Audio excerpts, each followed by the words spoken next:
GST audit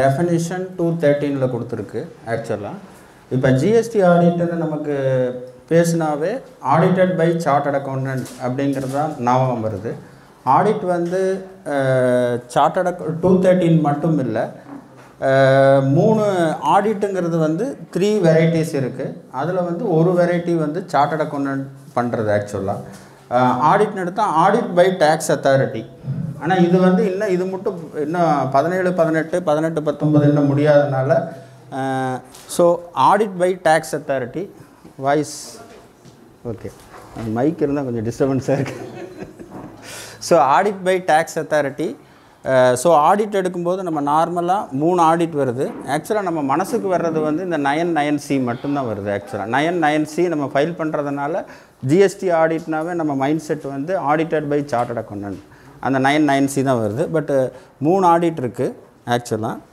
ஒன்னு வந்து நம்ம பண்ற 99C ஆடிட் ஃபர்ஸ்ட் அடுத்து ஆடிட் பை டாக்ஸ் அத்தாரிட்டி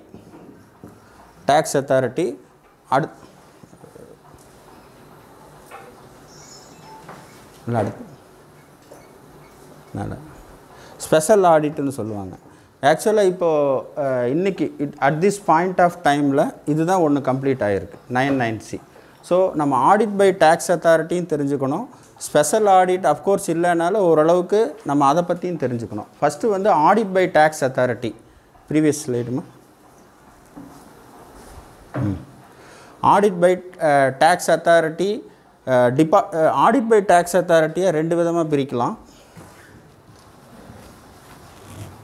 அதாவது ஸ்டேட் கவர்மெண்ட் ஒன்னு ஆடிட் பை டாக்ஸ் அத்தாரிட்டிங்கிறது சென்ட்ரல் கவர்மெண்ட் ஒரு ஆடிட் பண்ணலாம் டிபார்ட்மெண்டல் ஆடிட்னு சொல்லுவாங்க பழைய சென்ட்ரல் எக்சைஸ் வேட்ல எல்லாம் டிபார்ட்மென்ட்ல இருந்து வருவாங்க சோ ஆடிட் பை டாக்ஸ் அத்தாரிட்டில இது நார்மல் ப்ரொவிஷன் இருக்கு பட் டிஸ்கஷன் வந்து என்னன்னா ஆடிட் பை டாக்ஸ் அத்தாரிட்டியை ரெண்டு விதமா பிரிக்கலாம் ஒன்னு வந்து பை ஸ்டேட் கவர்மெண்ட் ஏனா ரெஜிஸ்ட்ரேஷன் வந்து இப்போ நமக்கு முதல்ல GST ரெஜிஸ்ட்ரேஷன் வந்து allotted to state allotted to center ரெண்டு விதமா இருக்கு एक्चुअली சென்ட்ரல் கவர்மெண்ட் கீழ சில ரெஜிஸ்ட்ரேஷன் வர்றாங்க ஸ்டேட் கவர்மெண்ட் கீழ சில ரெஜிஸ்ட்ரேஷன் வர்றாங்க இப்போ சென்ட்ரல் கவர்மெண்ட்ட பொறுத்தளவு GST ஆடிட்னே ஒரு தனி செக்ஷன் வச்சிருக்காங்க एक्चुअली சோ GST ஆடிட் செக்ஷன்ல வந்து இப்போ ஃபர்ஸ்ட் வந்து 2017 18 இப்போ எல்லாமே 99C எல்லாமே ஃபைல் பண்ணிட்டோம் இப்போ சென்ட்ரல் கவர்மெண்ட்ட பொறுத்தளவு GST ஸ்டார்ட் ஆடிட் செக்ஷனோட ப்ரோபோசல் வந்து இப்போ 17 18 வந்து நம்ம ஆடிட் அவங்க வருவாங்க நம்ம இடத்துக்கு एक्चुअली டிபார்ட்மென்ட்ல இருந்து வருவாங்க செலக்டிவ் கேसेसக்கு एक्चुअली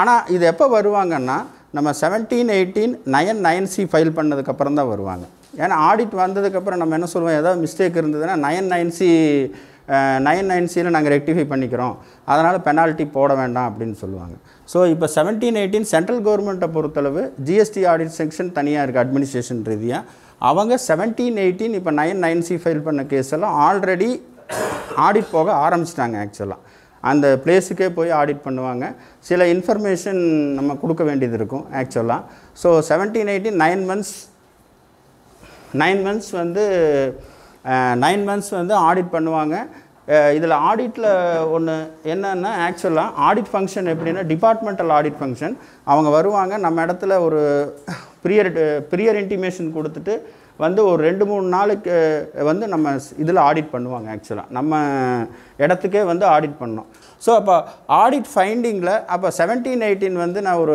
கவர்மெண்ட் ஆபீசரோட இன்டராக்ட் பண்ணும்போது சென்ட்ரல் கவர்மெண்ட் நான் சொல்றது ஸ்டேட் கவர்மெண்ட் இன்னும் இந்த பிளானே இல்ல एक्चुअली சென்ட்ரல் கவர்மெண்ட் வந்து இப்போ என்ன பிளான் பண்ணிருக்காங்கன்னா அதுக்குன்னு தனியா GST ஆடிட்னு ஒரு விங் வச்சிருக்காங்க 17 18 இப்போ வந்து 9 மாசம் இருக்கு இல்லையா அந்த GST ஆடிட் அத வந்து இப்போ ஆடிட் ஒவ்வொண்ணா எடுத்துட்டு இருக்காங்க அப்ப கேட்டேன் எந்த மாதிரி அதெல்லாம் ஐ மீன் ஒரு ஆடிட் எடுக்கிறதுனா ஏதோ ஒரு பாராமீட்டர்ஸ் வேணும் இல்லையா அப்ப அவங்க சொன்னாங்க நாங்க வெயிட்டேஜ் கொடுக்கிறோம் frequency of filing return வந்து கரெக்ட்டா பண்ணிருக்காங்களா அடுத்து வந்து இது அந்த லேட் ஃபீ அந்த மாதிரி வருதா டர்ன்ஓவர் பேசிஸ் வருதா இன்புட் டாக்ஸ் கிரெடிட் நிறைய இருக்கா ரீஃபண்ட் கிளைம் பண்ணிருக்காங்களா அந்த மாதிரி அவங்க வந்து ஒரு எக்ஸல் ஷீட்ல டிஃபரண்ட் வெயிட்டேஜ் இருக்கு அந்த வெயிட்டேஜ் எல்லாம் சேர்த்து பாக்கும்போது அந்த டோட்டல் வெயிட்டேஜ் எது ஜாஸ்தி வருதோ in respective of turnover in respective of input credit in respective of refund claimed அந்த மாதிரி இருக்கிற பாராமீட்டர் ஜாஸ்தி இருக்குறதெல்லாம் வந்து ஆடிட் கேஸ் இப்போ ஆல்ரெடி எடுத்துட்டாங்க 9C ஃபைல் பண்றதுக்கு எல்லாமே எடுத்துட்டாங்க இது சோ அப்ப இதோட ஃபைண்டிங்ஸ் என்னவா இருக்கும் நம்ம 17 18 இப்ப process வந்து என்னன்னா நம்ம GSTR 1 அப்புறம் 3B, அதுக்கப்புறம் 9C, இப்படி தான் ப்ராசஸ் போயிட்டுருக்கு. 9C முடிஞ்சோன்னே அதில் நமக்கு இன்கம் டேக்ஸுக்கும் இன்கம் டேக்ஸுக்கு ஜிஎஸ்டிஆர் ரிட்டனுக்கு ஏதாவது மிஸ்டேக்ஸ் இருந்து வேறு ஏதாவது ஆடிட்டில் விட்டுருந்தா இவங்களோட வேலை வந்து அந்த மிஸ்டேக்கை வந்து நமக்கு சொல்கிறது. ஆடிட் வந்து பெனால்ட்டி போட முடியாது. ஆக்சுவலாக என்னென்ன அப்சர்வேஷன் இருக்கோ அந்த யூனிட்டில் வந்து அப்சர்வேஷனை வந்து அந்த கிளைண்ட்டுக்கு சொல்லணும், அவங்களுக்கு டைம் கொடுக்கணும். அதை வந்து ப்ராக்டிஸில் வந்து என்ன சொல்லுவாங்கன்னா டிபார்ட்மெண்ட்டில் பேராரைஸ் பண்ணுறதுன்னு சொல்லுவாங்க. பேராரைஸ் பண்ணுறதுன்னா நம்ம ஆடிட்டு கன்க்ளூஷன் பண்ணுறோம் இல்லையா, அதை மாதிரி அவங்களோட இதில் பேராரைஸ் பண்ணுறது. ஸோ அந்த பேரா வந்து நமக்கு ஒரு சாய்ஸ் என்ன இருக்குன்னா, அவங்க ரைஸ் பண்ணுற டெஃபிஷியன்சி அப்சர்வேஷனை நம்ம ஒத்துக்காமல் போகலாம். ரெண்டு இருக்குது ஆக்சுவலாக. ஏன்னா சில இதில் வந்து டிஃபரன்ஸ் ஆஃப் ஒப்பீனியன் இருக்கும். அவங்க பார்த்தா ரிவர்ஸ் சார்ஜ், இப்போ லீகல் அட்வொகேட் ஃபீஸுக்கு ரிவர்ஸ் சார்ஜ் கட்டுங்கன்னு சொல்லுவாங்க. ஆனால் நம்ம என்ன சொல்லுவோம், லீகல் சர்வீஸ் வந்து வெறும் பிஃபோர் ரெப்ரசன்டேஷன் மட்டும்தான், பிஃபோர் கோர்ட் ஆஃப் த லா மட்டும்தான். அது வந்து நாங்கள் இன்டர்பிரிட்டேஷன் டிஃப்ரென்ஸ் இருக்கும். ஸோ அப்போ நம்ம ஃபைனலாக வந்து சென்ட்ரல் கவர்மெண்ட் ஆடிட் டீம் டிபார்ட்மெண்ட்லேருந்து வர்றதை ரைஸ் பண்ணுற பேராவை நம்ம அக்செப்ட் பண்ணிக்கலாம், அக்செப்ட் பண்ணாமல் இருக்கலாம், due to difference of opinion. Accept பண்ணிட்டோம்னா என்ன பண்ணுறதுன்னா, அந்த பேரா ரைஸ் பண்ணி அந்த பேரால் இருக்கிற டேக்ஸ் டியூவை அலாங் வித் இன்ட்ரெஸ்ட் நம்ம கட்டிட்டோம்னா அந்த பேரா வந்து க்ளோஸ் ஆகிடும். ஆக்சுவலாக அடுத்த ஸ்டெப்பு பார்த்திங்கன்னா, அந்த பேரா நம்ம இல்லை ஒரு 2 இஷ்யூ அக்ரி பண்ணுறோம், ஒரு 2 இஷ்யூ நம்ம நாட் அக்ரி பண்ணுறோம் அப்படின்னா அந்த பேராவை வந்து அவங்க வந்து ரேஞ்சுன்னு இருக்கும், சென்ட்ரல் கவர்மெண்ட்டில் ரேஞ்சுக்கு அனுப்புவாங்க. ரேஞ்சு வந்து சோகாஸ் நோட்டீஸ் விடுவாங்க. அப்போ அது அப்படியே order, commissioner appeal, tribunal appeal அப்படின்னு ட்ராவல் பண்ணிகிட்ருக்கோம் ஆக்சுவலாக. ஸோ இதனால் இது நடைமுறையில் நடக்க போகிறது. ஸ்டேட் கவர்மெண்ட்டை பொறுத்தளவு ஜிஎஸ்டி ஆடிட் செக்ஷன் மாதிரி ஸ்டேட் கவர்மெண்ட்டில் ஆடிட் செக்ஷன் கிடையாது. ஆடிட் செக்ஷனுக்கு பதிலாக என்ஃபோர்ஸ்மெண்ட் செக்ஷன் ஒன்று இருக்குது. என்ஃபோர்ஸ்மெண்ட் செக்ஷன் தான் இன்னும் இருக்குது. ஸ்டேட் கவர்மெண்ட்டை பொறுத்தளவு இன்னும் இந்த ஜிஎஸ்டி ஆடிட் அவங்க. ஸோ அப்போ இது வந்து ஆடிட் பை டேக்ஸ் அத்தாரிட்டின்னா இப்போதைக்கு as on today position summarise வந்து 1718 சென்ட்ரல் கவர்மெண்ட் ரெஜிஸ்டர்ட் டீலருக்கு 9C ஃபைல் பண்ணால் ஆடிட் டிபார்ட்மெண்ட்லேருந்து கவர்மெண்ட் டிபார்ட்மெண்ட்லேருந்து ஆடிட் வர்றதுக்கு சான்ஸ் இருக்குது. அடுத்ததுமா இதில் ஏதாவது இந்த ஸ்டேஜில் ஓகே ப்ரொசீட் பண்ணலாம் இல்லையா? இது ஸ்பெஷல் ஆடிட்டு. ஆக்சுவலாக இது கமிஷனர் வந்து இந்த வேல்யூஷன்லேயே எதுலேயே டிஃபரன்ஸ் பண்ண நம்ம இன்கம் டேக்ஸில் கூட ஸ்பெஷல் ஆடிட்னு ஒன்று இருக்குது. இந்த சார்ட்டர்ட் அக்கௌண்ட் வச்சு காஸ்ட் அக்கௌண்ட் வச்சு ரெக்கமெண்ட் பண்ணுற மாதிரி. பட் இது வந்து ஆஸ் ஆன் டுடே தியரியில் தான் இருக்குது. ஒரு 2-3 வருஷம் போனதுக்கப்புறம் தான் இந்த ப்ரொவிஷன் வந்து ரியலாக எக்ஸிக்யூஷனுக்கு வரும். 66 இது ஸ்பெஷல் ஆடிட் வந்து கமிஷனர் வந்து சில கேஸ் செலக்ட் பண்ணி நம்ம சார்ட்டர்ட் அக்கௌண்ட்டு கொடுத்துட்டு நம்மளோட ஆடிட் அப்சர்வேஷன் பண்ணுற மாதிரி. இது அவுட் சோர்சிங் மாதிரின்னு வச்சுக்கோங்களேன், ஆடிட் டிபார்ட்மெண்ட்டோட அவுட் சோர்சிங் மாதிரி. பட் ஆஸ் ஆன் டுடே இப்போது இந்த ஸ்பெஷல் ஆடிட் வந்து இன்னும் வரல. ஆக்சுவலாக இன்னொரு வருஷம் 2 வருஷம் 9C ஃபைல் பண்ணதுக்கப்புறம் அக்யூமுலேட் ஆனதுக்கப்புறம் வர்றதுக்கு சான்ஸ் இருக்குது. சரியா? நெக்ஸ்ட். ஸோ அப்போ ஆடிட்னு எடுக்கும்போது நம்மளோட கடைசியாக அடுத்தது இதுதான் நம்ம வந்து சார்ட்டர்ட் அக்கௌண்ட் பண்ணக்கூடிய நம்ம 9C ஆடிட் ஆக்சுவலாக. ஸோ அப்போ ஆடிட்டில் வந்து 3 விதை: by government, by special audit, by 9C chartered account. இதில் செக்ஷன் 35(5)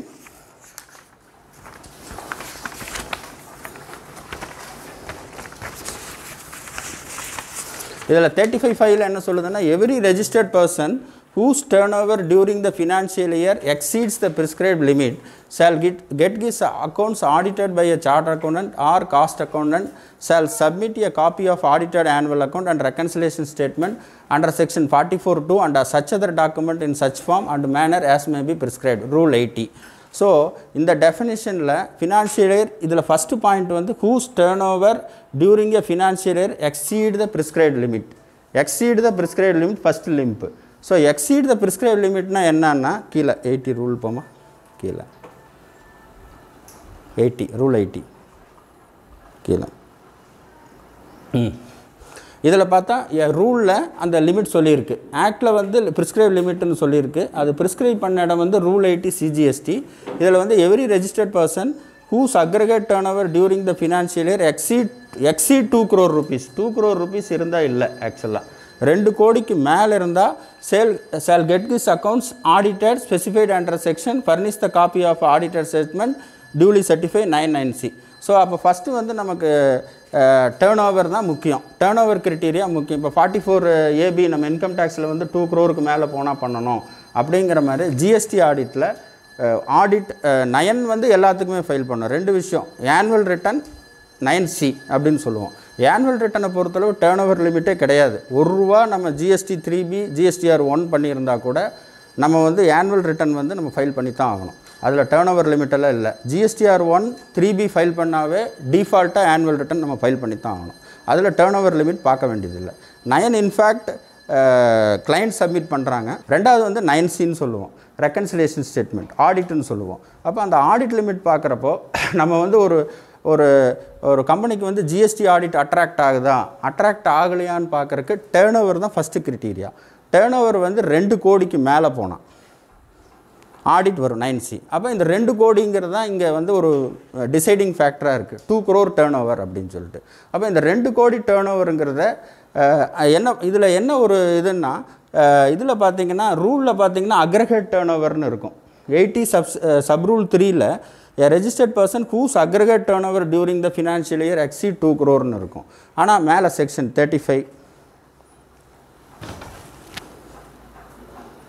35(5)ல் பார்த்தீங்கன்னா வெறும் டேர்ன் ஓவர்னு இருக்கும் ஆக்சுவலாக.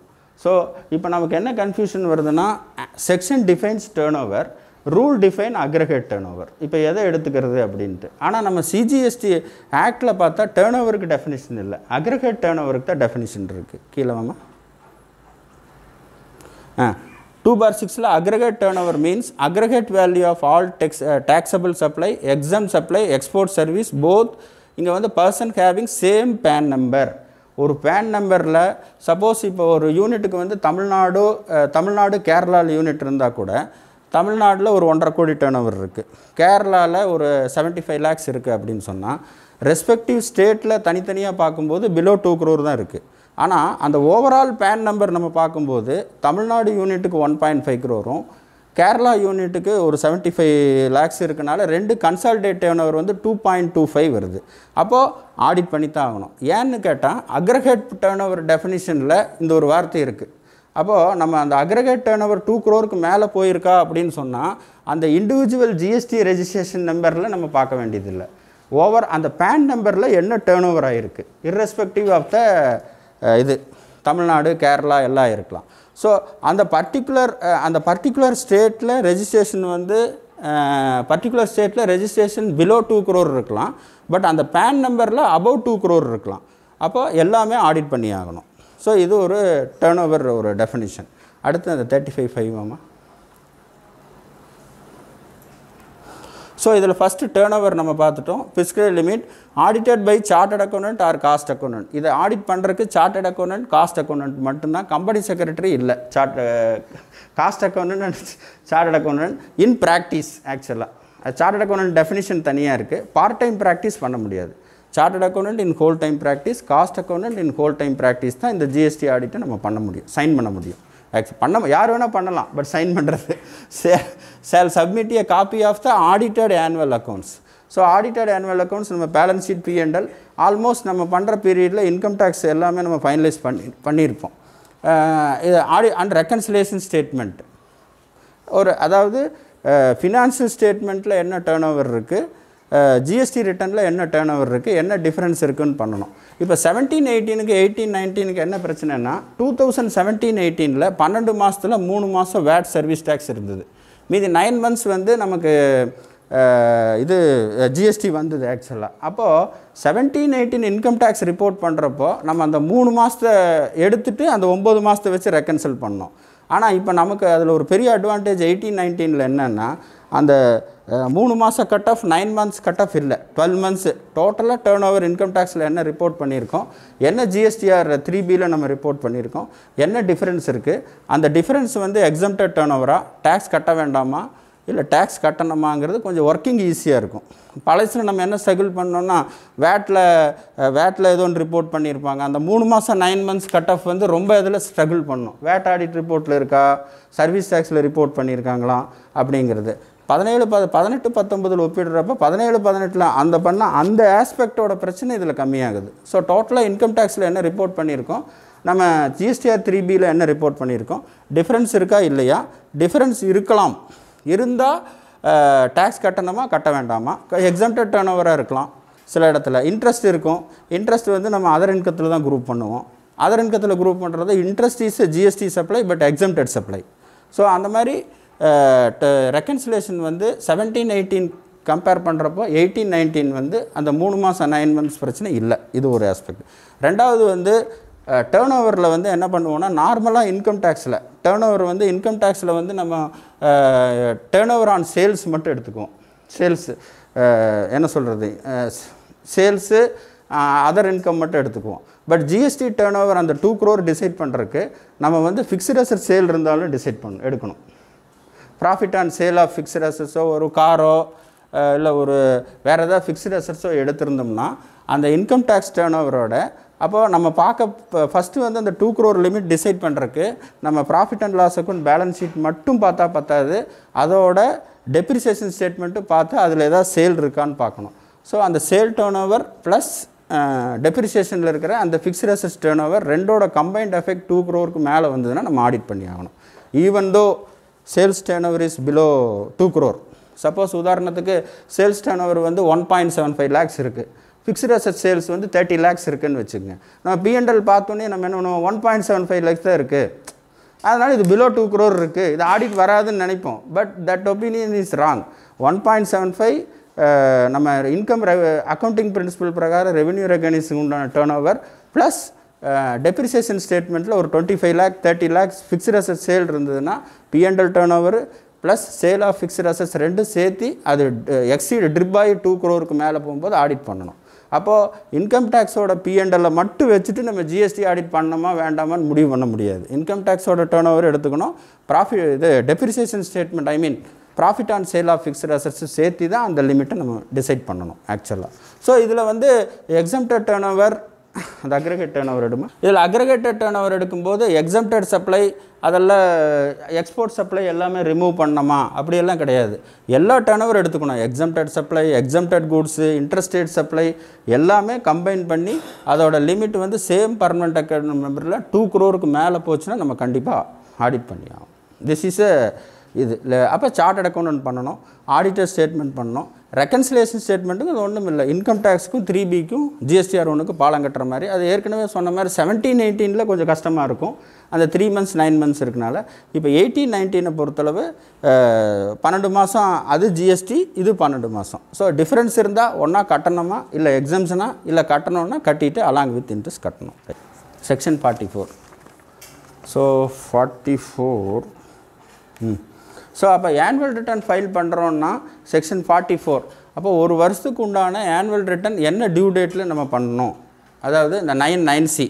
ஸோ அப்போ சீக்வன்ஸ் வந்து இப்படி வருது. GSTR 1 3B இது வந்து மந்த்லி நம்ம பண்ணிகிட்ருக்குறோம். GSTR 1 சில இடத்துல குவார்ட்டர்லி பண்ணுறோம். ஸோ இது வந்து ரெகுலர் ப்ராசஸ். அந்த ரெகுலர் ப்ராசஸுக்கும் இன்கம் டேக்ஸ் ரிட்டர்ன் ஃபைல் பண்ணதுக்கு ஏதாவது டிஃப்ரென்ஸ் இருந்தால் ஆனுவல் ரிட்டர்னில் சரி பண்ணுறோம். ஆனுவல் ரிட்டர்னில் சரி பண்ணதுக்கப்புறம் 9C. இப்போ இதில் ஒரு என்ன பாயிண்ட் வருதுன்னா, சப்போஸ் இப்போ இன்கம் டேக்ஸில் ஒரு 100 rupees இருக்குது, GSTR 3B GSTR 1 எல்லாம் வந்து ஒரு 90 rupees ஃபைல் பண்ணியிருக்கோம். ஒரு 10 ரூபா வந்து இன்கம் டேக்ஸ் டேர்ன் ஓவரில் எக்ஸஸாக இருக்குது. That is not exempted turnover, it is a taxable turnover. 5% tax வருதுன்னு வச்சுக்கோங்க டிஸ்கஷனுக்கு. அப்போ அந்த 10 ரூபா டேர்ன் ஓவரை நம்ம ஆனுவல் ரிட்டர்னில் காமிச்சு அதாவது ஆனுவல் ரிட்டர்ன் GSTR 9 வந்து அந்த 10 ரூபா காமிச்சு டேக்ஸை கட்டிட்டோம்னா DRC 3ன்னு ஒன்று இருக்குது. ஸோ அப்போ என்ன ஆகுன்னா 3Bலையும் GSTR 1லையுமே பண்ண மிஸ்டேக்கை நம்ம GSTR 9 ரெக்டிஃபை பண்ணுறோம். ஸோ அப்படி ரெக்டிஃபை பண்ணிட்டோம்னா 9Cயில் வந்து நமக்கு அப்சர்வேஷனே வராது, காப்பி பேஸ்ட் ஆஃப் இருக்கும். ப்ராக்டிக்கலாக வந்து 9Cயில் சில குவாலிஃபிகேஷன் நம்ம கொடுக்கணும், இதுக்கு டேக்ஸ் கட்டலை, ரிவர்ஸ் சார்ஜ் கட்டலை, ஃபார்வேர்ட் சார்ஜ் கட்டலை அப்படின்னு அப்சர்வேஷன் பண்ணால் கூட நம்ம என்ன பெட்டர் பண்ணலான்னா இந்த அப்சர்வேஷன் டெஃபிஷியன்சி எல்லாம் அந்த 9லேயே இன்க்ளூட் பண்ணி டேக்ஸ் கட்டிட்டு 9C வந்து க்ளீன் ரிப்போர்ட்டாக கொடுக்கறது பெஸ்ட்டு ஆக்சுவலாக. ஸோ அப்படி டிஃப்ரென்ஸ் கிளைண்ட் சொல்கிறாரு, என்னால் இந்த டேக்ஸ் எல்லாம் கட்ட முடியாது சார், நீங்கள் வேணால் குவாலிஃபை பண்ணிக்கிங்க அப்படின்னு அந்த எக்ஸ்ட்ரா ஆர்டினரி சர்க்கம்ஸ்டன்சஸ்க்கு மட்டும் நம்ம அந்த குவாலிஃபிகேஷன் பண்ணால் போதும். ஸோ நம்மளோட ஆடிட் நோட் அப்சர்வேஷன் எல்லாமே பார்ட் ஆஃப் 9Cயாக வராமல் 9Cயில் இருக்கிற அப்சர்வேஷன் பார்ட் ஆஃப் நோட்ஸ் எல்லாமே 9ல் இம்ப்ளிமெண்ட் பண்ணிவிட்டு 9 = 9Cன்னு போனோம்னா பெட்டராக இருக்கும். இல்லாட்டி 9Cயில் குவாலிஃபிகேஷன் கொடுக்கும்போது மேலே சொன்ன அந்த ஆடிட் பை டேக்ஸ் அத்தாரிட்டின்னு ஒன்று இருக்குது இல்லையா, அதை எடுக்கிறதுக்கு வாய்ப்பு இருக்குது ஆக்சுவலாக. ஸோ சில கிளைண்ட்ஸுக்கு சொல்லுவாங்க, இப்போ நம்ம ஆஃபீஸில் ஒரு கிளைண்ட் சொன்னார், என்னால் இன்ட்ரெஸ்ட்டில் இப்போ கட்ட முடியாது சார், வேணால் நீங்கள் உங்கள் நோட்டில் போட்டுக்குங்க அப்படின்னாரு. பட் கேட்டப்போ எங்கிட்ட அந்தளவுக்கு பணம் இல்லை. அப்போ நம்ம கடைசி நேரத்தில் என்ன பண்ண முடியும்? ஒரு சில கிளைண்ட்டுகளுக்கு வந்து ரிவர்ஸ் சார்ஜ் ஒரு 60,000 கட்ட வேண்டியதுன்னு சொன்னோம். எங்கள்கிட்ட இப்போ பணம் இல்லை சார், என்ன பண்ணுறது அப்படின்னா, சரி நீங்கள் கட்ட வேண்டாம், 9Cயில் அப்படியே பண்ணுவோம், நம்ம குவாலிஃபிகேஷன் பண்ணிவிட்டு இந்த அமௌண்ட் கட்டணும்னு சொல்லி நம்ம குவாலிஃபை பண்ணிடுவோம், அதுக்கப்புறம் நோட்டீஸ் வந்தால் கட்டுங்க, இல்லை பார்த்துக்குங்க அப்படின்னு சொல்கிறோம். ஏன்னா கடைசி நேரத்தில் ஃபண்ட்ஸ் ட்ரான்ஸ்ஃபர் பண்ணி கட்ட முடியல, இல்லை பெரிய அமௌண்ட்டாக இருக்குது, அந்த மாதிரி சில இடத்துல. பட் நார்மல் சுச்சுவேஷனில் நம்ம 9Cயில் என்னென்ன ஆடிட் அப்சர்வேஷன் கொடுத்தோமோ அதெல்லாமே 9ல் இம்ப்ளிமெண்ட் பண்ணிவிட்டு 9 = 9Cன்னு பண்ணால் கரெக்டாக இருக்கும் ஆக்சுவலாக. அது ஒரு ஆஸ்பெக்ட்டு. அப்புறம் வந்து இந்த ஆனுவல் ரிட்டர்னில் டியூ டேட் வந்து ஒவ்வொரு வருஷத்துக்கும் December 31 December. நம்ம டேக்ஸ் ஆடிட் வந்து செப்டம்பர் மாதிரி, இது டிசம்பர். ஸோ அப்போது சீக்வன்ஸ் பார்த்திங்கன்னா, இப்போ உதாரணத்துக்கு 31/3/2020 எடுத்துக்குவோம். 20 எடுத்தால் ஃபஸ்ட்டு வந்து டேக்ஸ் ஆடிட் தான் வரும் செப்டம்பரில், இல்லைன்னா ஜூலை. நான் டேக்ஸ் ஆடிட்னா ஜூலை வரப்போகுது. ஸோ எப்பவுமே ஜிஎஸ்டி ஆடிட் வந்து இன்கம் டேக்ஸ் சீக்வன்ஸுக்கு அப்புறம் தான் வரும் ஆக்சுவலாக. புரிஞ்சது இல்லையா? ஸோ அப்போ இன்கம் டேக்ஸ் ஆடிட் நடந்து ஒரு பர்டிகுலர் ஃபினான்ஷியல் இருக்குது, இன்கம் டேக்ஸ் ஆடிட் நடந்து முடிஞ்சதுக்கப்புறம் தான் ஜிஎஸ்டி ஆடிட் கண்டிப்பாக வரும் ஆக்சுவலாக. ஸோ இப்போ ஆக்டில் இருக்கிறது வந்து 31/3/2019 லைவில் இருக்குது. இப்போ as on today வந்து 31/3/2020 தான் லாஸ்ட் டேட்டுன்னு சொல்லியிருக்காங்க. எதுக்கு? 18-19 ஃபினான்ஷியல் இயர் ஆடிட்டுக்கு due date of filing 9C வந்து 31/3/2020 சொல்லியிருக்காங்க. ஆனால் 9-9C பார்த்தா இப்போ 2-3 நாள் முன்னால் தான் எனேபிள் ஆகிருக்கு ஆக்சுவலாக. அந்த 18-19 ஆனுவல் ரிட்டனும் ஆடிட் ரிப்போர்ட்டு ஃபைல் பண்ணுற அந்த எலக்ட்ரானிக் ப்ரொவிஷன் வந்து இப்போ ஒரு வாரத்துக்கு முன்னால் தான் ஆகிருக்கு. ஸோ 31 March 2020 வந்து ஸ்டில் 18-19க்கு எக்ஸ்டெண்ட் ஆகிறதுக்கு நிறைய பாசிபிலிட்டிஸ் இருக்குது ஆக்சுவலாக. ஒன்று. அடுத்து 31/3/2020 ஃபினான்ஷியல் இயர் எண்டிங். அந்த ஃபினான்ஷியல் இயர் எண்டிங்கை பொறுத்தளவு 31 December 2020 ஆக்டில் இருக்குது. ஆனால் முதல்ல வந்து என்னென்னா, இந்த பவர்ஸ் வந்து இந்த டேட்டு, அந்த ஆனுவல் ரிட்டனும் ஆடிட்டும் எக்ஸ்டெண்ட் பண்ணுற டேட் வந்து ஒவ்வொரு டைமும் ஜிஎஸ்டி கவுன்சிலில் போய் நம்ம எக்ஸ்டென்ஷன் வாங்கிட்டு இருக்கணும். அது அவங்க ட்விட்டரில் போடுவாங்க. 11 சில நேரத்தில் 11 மணிக்கெல்லாம் போட்டாங்க, நம்ம இல்லை வீட்டுக்கு முடிச்சுட்டு வந்தால் 11 மணிக்கு போட்டாங்க. அப்போ இப்போ என்ன பண்ணிட்டாங்கன்னா, இந்த ஜிஎஸ்டி ஆடிட்டும் ஆனுவல் ரிட்டனும் ஜிஎஸ்டி ஆடிட்டும் எக்ஸ்டெண்ட் பண்ணுற பவரை கமிஷனர்கிட்டயே கொடுத்துட்டாங்க. But recommendation of GST commission இருக்குது. பட் இப்போ எக்ஸிக்யூஷன் அத்தாரிட்டி வந்து கமிஷனர் ஒரு நோட்டிஃபிகேஷன் விட்டால் சிம்பிளாக எக்ஸ்டெண்ட் பண்ணிக்கலாம். முதல் மாதிரி அந்த ஜிஎஸ்டி கவுன்சிலுக்கு போய் திருப்பி இந்த ஸ்டேட்டுக்கு அப்படி, அந்த ஸ்டேட்டுக்கு இப்படி, அப்படியெல்லாம் குழப்பமே இல்லை. ஸோ இப்போ கமிஷனர் கிட்ட பவர் இருக்கனால அவர் நினச்சா 11 மணிக்கு நமக்கு இல்லை, போன டைம் எக்ஸ்டென்ஷன் வந்து 11 மணிக்கு வந்ததுன்னு நினைக்கிறேன். முடிச்சுட்டு போனதுக்கப்புறம் ஒரு 5 நாள் ஏதோ கொடுத்தாங்க ஆக்சுவலாக. ஸோ இப்போ கமிஷனர்கிட்ட பவர் இருக்குது, அவர் நினச்சா எக்ஸ்டெண்ட் பண்ணலாம். ஸோ இப்போ 31/3/2019 பொறுத்தளவு டியூ டேட் வந்து 31/3/2020. பட் அது வந்து அட் ப்ரெசண்ட் அந்த ஜிஎஸ்டிஆர் 9ம் 9Cயும் இப்போ ஒரு கொஞ்ச நாள், ஒரு 2-3 நாளைக்கு முன்னால் தான் எனேபிள் ஆகிருக்கனால அது பாசிபிலிட்டி ஆஃப் எக்ஸ்டென்ஷன் இருக்குது. ஒன்று. 31/3/2020 ஃபினான்ஷியல் இயர் எண்டிங் பொறுத்தளவு இது 31 December 2020 டியூ டேட். ஸோ இது ஒரு இது எலக்ட்ரானிக்காக தான் ஃபர்னிஷ் பண்ணணும், அதெல்லாம் ஆனுவல் ரிட்டர்ன். அடுத்தது வந்து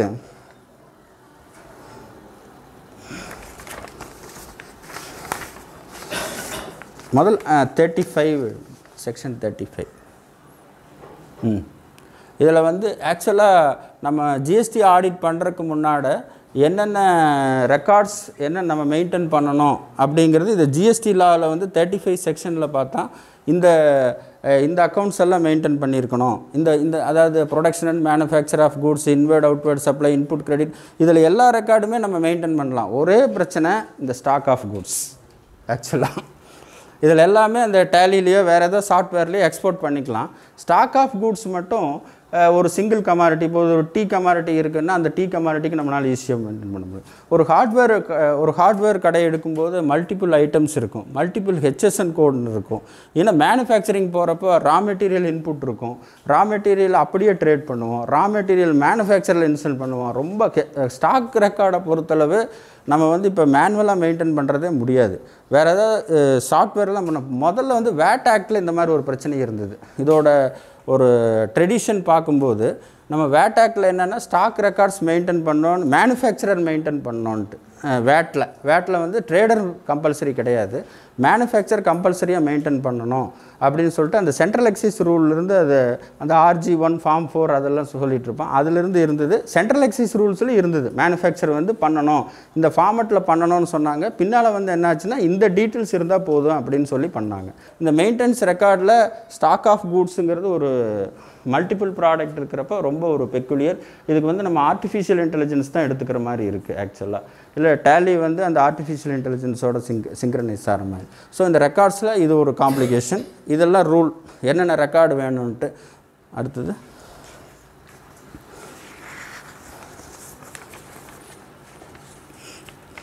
செக்ஷன் 36.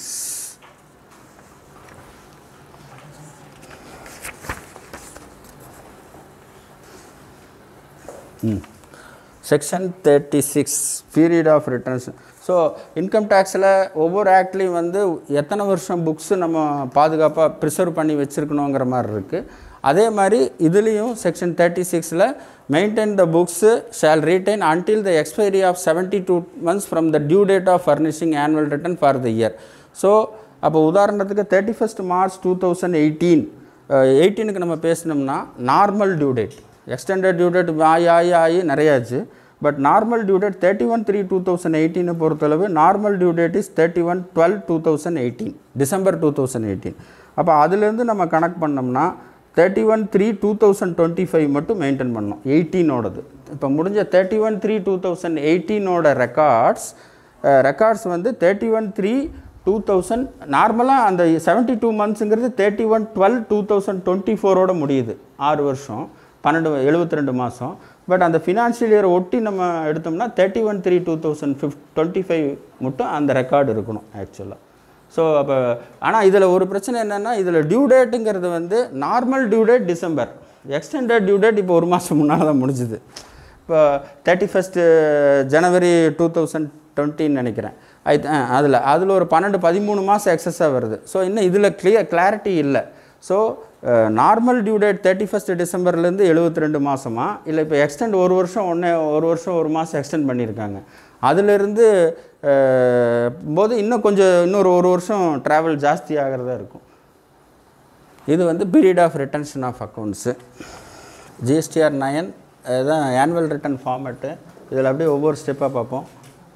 ஃபினான்ஷியல் இயர் அது சொல்ல வேண்டியதில்லை. GST number, legal name, trade name. Legal name trade name பற்றி ஒரு இது இன்ஸ்ட்ரக்ஷன். ஏன்னா லீகல் நேம் வந்து உங்களுக்கு பேன் கார்டில் என்ன இருக்கோ அது சிங்க்ரனைஸ் ஆகும் ஆக்சுவலாக. இப்போ உதாரணத்துக்கு ராமசாமி எக்ஸ்&கோ அப்படின்னு சொன்னால் இது லீகல் நேம் வந்து அந்த பேன் கார்டில் இருக்கிற ராமசாமி வரும். ஆனால் ராமசாமி வந்து ப்ரொப்ரைட்டர் ஆஃப் எக்ஸ்&கோ இருக்கும். ட்ரேட் நேம் வந்து வேறையாக இருக்கும், லீகல் நேம் வேறையாக இருக்கும் எப்போ நார்மலி. ஸோ இந்த ப்ரைவேட் லிமிடெடுக்கு மட்டும் இந்த டிஃப்ரென்ஸ் வராது. ப்ரைவேட் லிமிடெட் பார்ட்னர்ஷிப் ஃபார்முக்கு கூட வராது. ஸோ இண்டிவிஜுவலுக்கு இந்த லீகல் நேமு ட்ரேட் நேமு வித்தியாசப்படுறதுக்கு வாய்ப்பு இருக்குது. ஸோ ப்ரொப்ரைட்டரோட பேர் வந்து அவரோட இண்டிவிஜுவல் பேன் நம்பரில் இருக்கலாம். ஆனால் நம்ம பிஸ்னஸ் வந்து வேறு ஏதோ ஒன்று எக்ஸ் அசோசியேட்ஸ், ஒய் அசோசியேட்ஸ் அந்த மாதிரி இருப்பார். பார்ட்னர்ஷிப் ஃபார்முக்கு ப்ரைவேட் லிமிடெடுக்கு இந்த பிரச்சனை இருக்காது. ஏன்னா பேன் கார்டோட லீகல் நேமும் ட்ரேட் நேமும் ஒன்றா தான் இருக்கும். ரெண்டும் அதில் சிங்க்ரனைஸ் ஆகிருக்கும் ஆக்சுவலாக. இது ஒன்று. அடுத்தது இது என்னது? இதில் சப்ளை மேட் டு ஃபஸ்ட்டு காலம் supply made to unregistered person, supply made to registered person. Supply made to unregistered person வந்து ரீட்டைல் சேல்ஸு ஆக்சுவலாக. Retail sales. Supply made to unregistered person வந்து B2B, பிஸ்னஸ் டு பிஸ்னஸ்னு சொல்லுவோம். Business to இது retail wholesale அந்த மாதிரி சொல்லலாம். So இந்த B2B வந்து ஜென்ரலி இந்த B2Bயில் போடுறது எல்லாமே ஆப்போசிட் பார்ட்டி இன்புட் கிரெடிட் எடுக்கிற மாதிரி இருக்கும். ITC எடுப்பாங்க ஆக்சுவலாக. B2C வந்து ரீட்டைல் சேல்ஸ், கேஷ் சேல்ஸ்னு சொல்லலாம். இல்லை ரீட்டைல் சேல்ஸ். B2C கேஷ் சேல்ஸ்னு சொல்கிறத விட ஆப்போசிட்டில் வாங்குகிற ஆளுக்கு GST நம்பர் இல்லை, அன்ரெஜிஸ்டர்ட் பர்சன் அந்த மாதிரி மீனிங் எடுத்துக்கலாம். ஏன்னா கேஷ் சேல்ஸ் இப்போ ஒரு ஸ்டேஜுக்கு மேலே பண்ண முடியாது. அதனால் அடுத்தது வந்து ஜீரோ ரேட்டட் சப்ளை. இது நம்ம எக்ஸ்பிளைன் பண்ணணும். ஜீரோ ரேட் சியில் வந்து zero rated supply. Zero rated சப்ளைனா ஜீரோ ரேட்டட் பெயர் காரணம் ஃபஸ்ட்டு. ஜீரோ ரேட்டட் சப்ளைனா எக்ஸ்போர்ட் தான். பட் அது பெயர் காரணம் ஒன்று இருக்கணும் இல்லையா? ஜீரோ ரேட்டட் சப்ளை அப்படின்னா goods are normally taxable. Goods are normally taxable but by the reason of export it is exempt. புரிஞ்சது இல்லையா? Normally taxable. இப்போ டீ இருக்குது, மீதி கமாடிட்டி இருக்குன்னா அது டொமஸ்டிக்காக நம்ம விற்கிறப்ப it is a taxable. But by the reason of export it is exempted. So அப்போ கண்டிஷ்னல் எக்ஸம்ஷன்னு சொல்லலாம். இந்த ப்ராடக்டை வந்து maximum almost all product export வந்து எக்ஸம்ஷன் தான். ஸோ அப்போ ஒரு ப்ராடக்ட் வந்து டொமஸ்டிக்காக பண்ணால் டேக்ஸபிள் வரலாம். ஆனால் by reason of export it is exempted from the GST ஆக்சுவலாக. ஸோ அப்போ என்னன்னா ஜீரோ ரேட்னா it is normally taxable at 5% or 12% or 18%, but by reason of export it is 0. Correct தான். It is normally taxable but zero rated. So exempted வேறு. exemptedங்கிறது it is purely exempted, டேக்ஸே வராது உங்களுக்கு. ஆனால் இது வந்து பை கண்டிஷ்னல் எக்ஸம்ஷன்னு சொல்லலாம். இது இந்த ப்ராடக்டை எக்ஸ்போர்ட் பண்ணால் டேக்ஸ் இல்லை, இந்த ப்ராடக்டை லோக்கலாக விற்றோம்னா it's a taxable at the appropriate GST rate. So zero ரேட்டடுங்கிறதுக்கு பிறகு it is normally taxable but due to reason of export it is exempt from the GST. Clear? So இதில் ஜீரோ ரேட்டட் சேல்ஸில் உங்களுக்கு செக்ஷன் வைஸ் ரெஃபரன்ஸ் வேணும்னா 2 subsection 5 of the IGST act பார்க்கலாம், section 16 of the IGST act. இது செக்ஷனில் இருக்கக்கூடிய definition. நம்ம விவாதத்துக்கு எடுத்துட்டோம்னா ஜீரோ ரேட்டட் சேல்ஸில் 3 டைப் இருக்குது. ஒன்றா வந்து முதல்ல என்ன சொல்லுவாங்கன்னா டைரக்ட் எக்ஸ்போர்ட்னு சொல்லுவாங்க. நம்மளே நேரடியாக ஃபாரினில் இருக்கிற பையருக்கு நேரடியாக நம்ம தான் செல்லர், அவர் தான் பையர். இது ஒரு பிஸ்னஸ் மாடல். ஸோ அவங்ககிட்டருந்து நமக்கு பணம் வந்துடும், ஃபாரின் கரன்சி வந்துடும், நம்ம அவங்களுக்கு சேல் பண்ணுவோம். ரெண்டாவது பிஸ்னஸ் மாடல் வந்து நம்ம ஒரு எக்ஸ்போர்ட்டருக்கு சேல் பண்ணுவோம், ஒரு எக்ஸ்போர்ட்டருக்கு சேல் பண்ணுவோம். அவர் நம்ம காண்டாக்ட் இருக்காது சில டைமில், மலேசியாவோ சிங்கப்பூர்லேயோ நம்ம வந்து காண்டாக்ட் இருக்காது.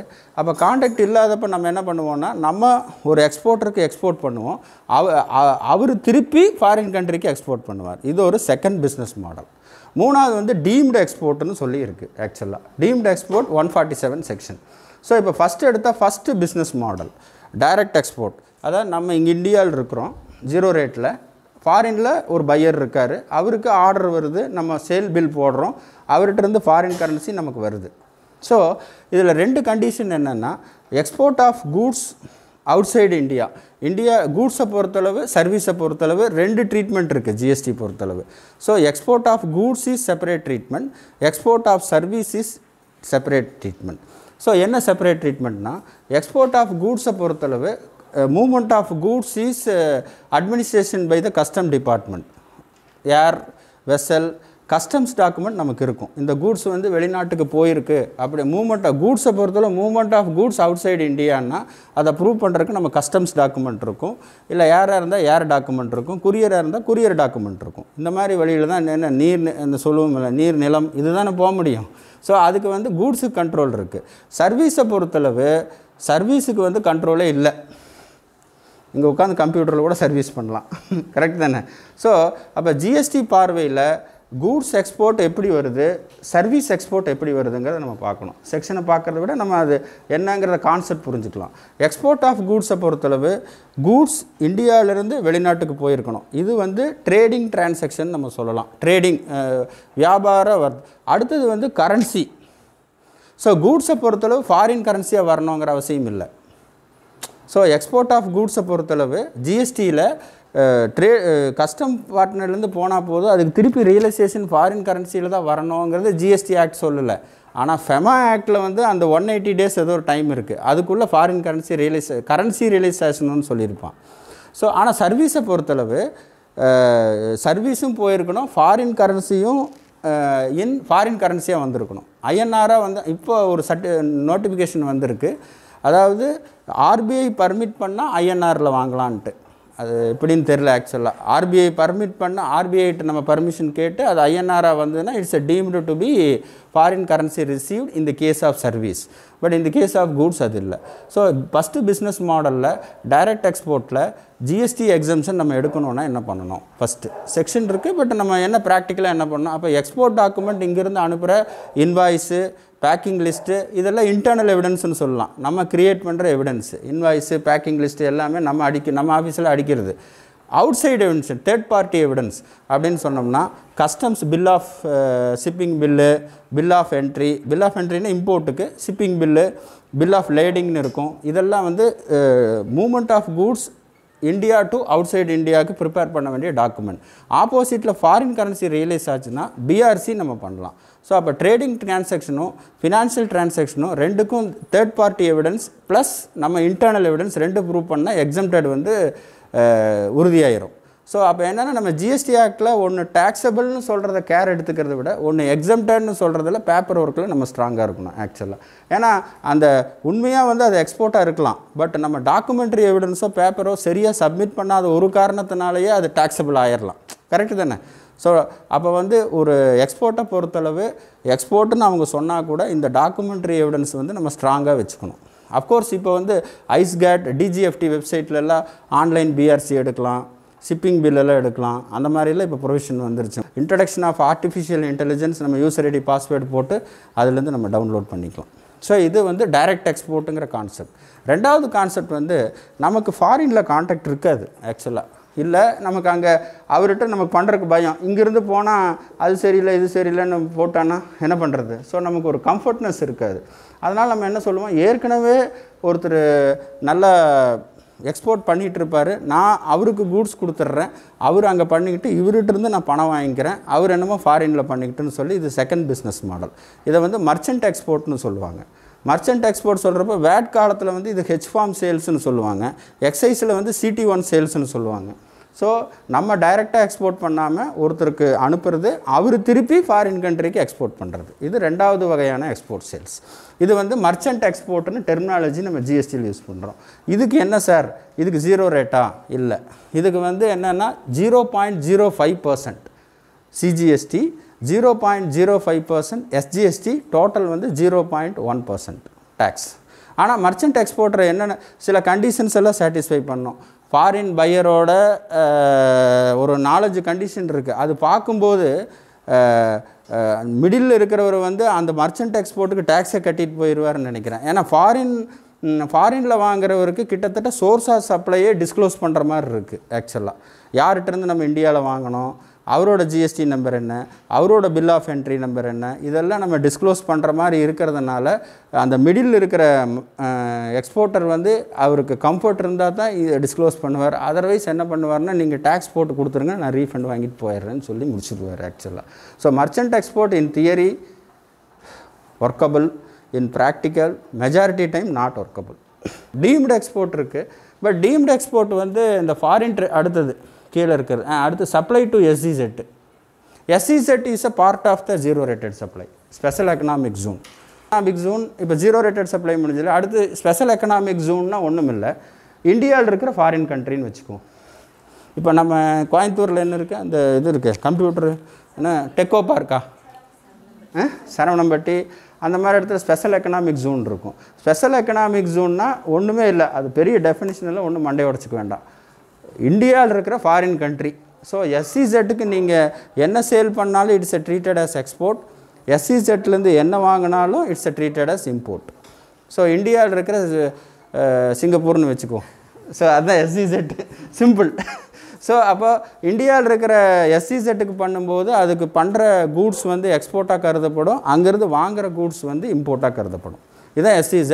பட் ஜிஎஸ்டி கான்டெக்ஸில் ஜீரோ ரேட்டட் டெஃபினிஷனில் it include SEZ. So zero ரேட்டுக்கு சொன்ன டேக்ஸ் இதுக்கும் ஜிஎஸ்டி டேக்ஸ் வராது, ப்ரொவைடட் SEZக்கு வந்து நம்ம அந்த க்ரீன் கார்டுன்னு சொல்லுவாங்க. க்ரீன் கார்டு அந்த MEPS, Madras export processing zone இருக்குது, அங்கேருந்து ரெஜிஸ்ட்ரேஷன் வாங்கணும், SEZ-ஆன்னு கன்ஃபார்ம் பண்ணணும், கன்ஃபார்ம் பண்ணி அந்த டாக்குமெண்ட்ஸ் எல்லாம் ரெடியாக இருக்கணும். இதில் ஏன்னா முதல்ல சொன்னது வந்து எக்ஸ்போர்ட் டாக்குமெண்ட் BRC, இதில் வந்து எக்ஸ்போர்ட் டாக்குமெண்ட் வராது, இந்தியாவில் இருக்கிற இடத்துக்கு தான் நம்ம அனுப்புகிறோம், கஸ்டம்ஸ் டாக்குமெண்ட்ஸ் இருக்காது ஆக்சுவலாக. ஸோ SEZ-னா அப்போ SEZ-க்கு அதுக்கு என்ன பேப்பர் வேணும் அப்படின்னு சொன்னால் அந்த ஸ்பெஷல் எக்கனாமிக் ஜோன் வந்து மெட்ராஸ் எக்ஸ்போர்ட் ப்ராசஸிங் ஜோனில் க்ரீன் கார்டுன்னு சொல்லுவாங்க, அதை வாங்கி வச்சுருப்பாங்க.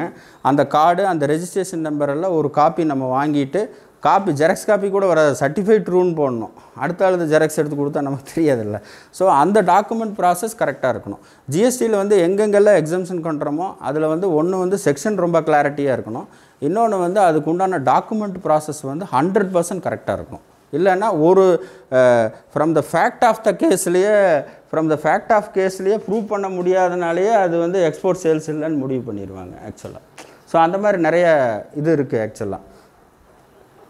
அதில் ஒரு இது எக்ஸ்பீரியன்ஸ் என்னென்னா வேட் ஸ்டேட் கவர்மெண்ட் அசஸ்மெண்ட்டில் ஒரு ட்ரான்ஸ்ஃபர் ப்ரைஸிங் இந்த 92C இந்தியன் இந்த இது ட்ரான்ஸ்ஃபர் ப்ரைஸிங் இன்கம் டேக்ஸில் ஒரு கான்செப்ட் இருக்குது. அதுக்கு வந்து என்ன பண்ணுவாங்கன்னா அந்த இயர் எண்டில் அசஸ் பண்ணி ஒரு மிரர் என்ட்ரி போடுவாங்க அந்த ட்ரான்ஸ்ஃபர் ப்ரைஸிங்க்கு. ஸோ அந்த ட்ரான்ஸ்ஃபர் ப்ரைஸிங் என்ட்ரி வந்து எக்ஸ்போர்ட் சேல்ஸோடு சேர்ந்துருச்சு. இப்போ ஸ்டேட் கவர்மெண்ட்டில் போய் நான் 100 ரூபா இருக்குன்னா அந்த ட்ரான்ஸ்ஃபர் ப்ரைஸிங் என்ட்ரி வந்து 20 ரூபா அந்த ஆர்ம்ஸ் லென்த் ப்ரைஸ்க்காக ஒரு ஜேவி என்ட்ரி போடுவாங்க. ஆக்சுவலாக இன்டர்நேஷ்னல் ட்ரான்ஸ்ஃபர் ப்ரைஸிங்கில் அந்த மாதிரி இருக்குது. அந்த மிரர் என்ட்ரி போடுறத 120 ரூபா எக்ஸ்போர்ட் சேல்ஸ்னு சொல்லி புக்ஸில் இருக்குது. ரிட்டனில் வந்து 100 ரூபான்னு இருக்குது. ஏன்னா நம்ம ரிட்டன் ஃபைல் பண்ணது ஆக்சுவலாக என்ன அசஸபிள் வேல்யூ கஸ்டம்ஸில் அனுப்புகிறோமோ அதுதான் போடுவோம். ஆனால் புக்ஸில் வந்து 100 ரூபா வந்து நார்மல் வேல்யூ ப்ளஸ் இந்த 20 ரூபா வந்து டியூ டு இன்டர்நேஷ்னல் ட்ரான்ஸ்ஃபர் ப்ரைஸிங்னால் போடப்பட்ட மிரர் என்ட்ரி. அடுத்து டீம்டு எக்ஸ்போர்ட் வந்து நார்மலாக நமக்கு பெரிய அளவுக்கு வர்றதில்ல. அட்வான்ஸ் ஆத்தரைசேஷன்னு சொல்லுவாங்க, அதாவது இபிசிஜி ஸ்கீம்னு சொல்லுவாங்க. இபிசிஜி ஸ்கீம்னா ஃபாரின் ட்ரேட், அது மட்டும் சொல்கிறேன். நிறைய டீம்டு எக்ஸ்போர்ட் நிறையா இருக்குது. டீம்டு எக்ஸ்போர்ட் வந்து செக்ஷன் 147 ஜிஎஸ்டி ஆக்டில். அதில் வந்து ஒரு இம்போர்ட்டு ஒரு இபிசிஜி ஸ்கீமில் வாங்கணும், அட்வான்ஸ் ஆத்தரைசேஷன் அந்த மாதிரி இருக்குது. பட் நம்ம ப்ராக்டிக்கலாக டீல் பண்ணுற கிளைண்ட்டுக்கு யாருக்கும் அந்த மாதிரி இல்லை. ஆக்சுவலாக டீம்டு எக்ஸ்போர்ட் வந்து நம்ம டிஸ்கஷன் கம்மியாக வச்சுக்குவோம், மற்றதுக்கு நம்ம இது பண்ணிக்குவோம். ஸோ டீம்டு எக்ஸ்போர்ட் என்னன்னா 147 section. Advances but invoice has not been issued. Advances அடுத்தது வந்து அட்வான்ஸ் ரிசீவ்டு. ஸோ அப்போ ஏற்கனவே அந்த டேர்ன் ஓவர் சொன்னேன் இல்லையா, டேர்ன் ஓவரில் வந்து டேர்ன் ஓவரில் நம்ம ப்ராஃபிட் அண்ட் லாஸ் அக்கௌண்ட்டில் 1.75 லேக்கு, அந்த ஃபிக்ஸ்டு அசட்ஸ் வந்து 25 லேக் இருக்குங்குது இல்லையா, அதில் இன்னொரு ஃபேக்டர் ஆட் ஆகுது. அட்வான்சஸ் பார்க்கணும், கரெக்டு தானே? அட்வான்சஸ் எதுக்கு பார்க்கணுன்னா ஜிஎஸ்டி ஆக்டை பொறுத்தளவு அட்வான்சஸ் 2 விதமாக பிரிக்கலாம். Advances for goods, advances for service. ஆக்சுவலாக அட்வான்ஸ் ஃபார் கூட்ஸ் வந்து ஒரு ஸ்டேஜ் மட்டும் 17-18 ஒரு ஸ்டேஜ் மட்டும் டேக்ஸபிளாக இருந்தது, அப்புறம் எக்ஸம்ப்டட் ஆகிடுச்சு. இப்போ நம்ம பார்க்க போகிறது வந்து 18-19 advance for goods is not taxable under GST. கிளியராக புரிஞ்சுக்குங்க. 18-19 பொறுத்தளவு 17-18 மட்டும் அது ஒரு ஸ்டேஜ் மட்டும் நோட்டிஃபிகேஷன் இருந்தது, ஒரு ஸ்டேஜுக்கு மேலே நோட்டிஃபிகேஷன் இல்லை, இந்த குழப்பமெல்லாம் இருந்தது. So advance for goods is for the financial year 18-19 is not taxable under the GST. GST is taxable at the time of raising invoices. சரியா? goodsக்கு. So advances for service. அடுத்தது advances for service பொறுத்தளவு issue of invoice or advance whichever is earlier.